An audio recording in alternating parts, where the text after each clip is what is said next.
I'm not huge on WWE, but I'm curious on certain things when Sure. it comes to it. Yeah. I think one thing that really caught my attention, not only in like WWE, but all forms of wrestling similar to that, are the little things that the fans don't see, like razor blades to the head or this or that. And I had this friend who he was involved a bit, and he told me one time he cut like a little too deep in his forehead and it just messed him up. And that's scary to me, but that's also very curious. I'm very curious about that. I can't say that I have ever cut my head with a razor blade, but it is a real thing. So in wrestling, they call it getting some color. And it's a real thing where like there would be a spot in a match, a pre-planned moment in a match where I would hit you with a chair, or I'd, throw you into the ring post or something that would legitimately look like it could, bust you open. That's another terminology.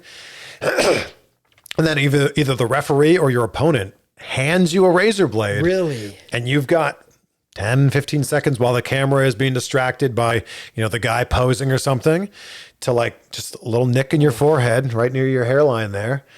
And also like, I didn't realize this till my buddy Maven, who's a pro wrestler and also YouTuber now, he was telling me a lot of guys will take aspirin to thin their blood out. So you nick your head and then you're bleeding like crazy, just to add to the element of like, ooh, wow, this guy's bleeding and he's still fighting through it. This is crazy. And then there's also moments in wrestling matches where someone gets color the hard way, they call it, like legitimately. Like, What's the hard way? Like you legitimately bust your head open. Oh, shit. Yeah, and like you're legitimately Unexpectedly? bleeding. Yeah, not from a razor blade to the head. Yeah. Oh, have you been in person when like you've seen this? I've never actually, I don't think I've ever seen someone actually blading is what it's called. I'm certainly aware of it. But what I will say about pro wrestling just in general is this is live. This is one take. And there's however many cameras there are there, 6 or 10 cameras or more. And they're all capturing everything from different angles. So not only does it need to be perfect for the audience that's watching this live in the arena, but then it also needs to be perfect from whatever camera angle they choose when you're watching this at home. And again, there's only one take for this. Yeah. So I have such a huge respect for the men and women who do this for a living. And, they're putting their bodies on the line every single night.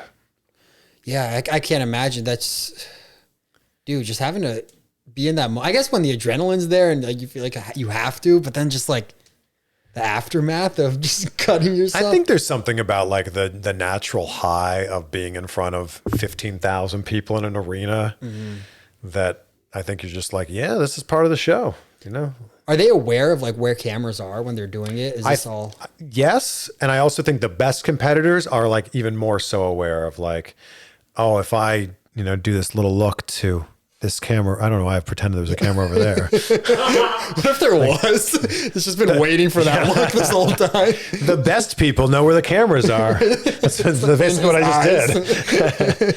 But yeah, I think that the best performers are really good at knowing where the camera is and like doing something to that camera and knowing that camera is going to take them like that. Nice. See? That's so good. That was really good. The half-second delay. And then you look at this camera and it gets you. And then you're like, wait, what about this camera though? Oh man. Oh wow. That's so dumb.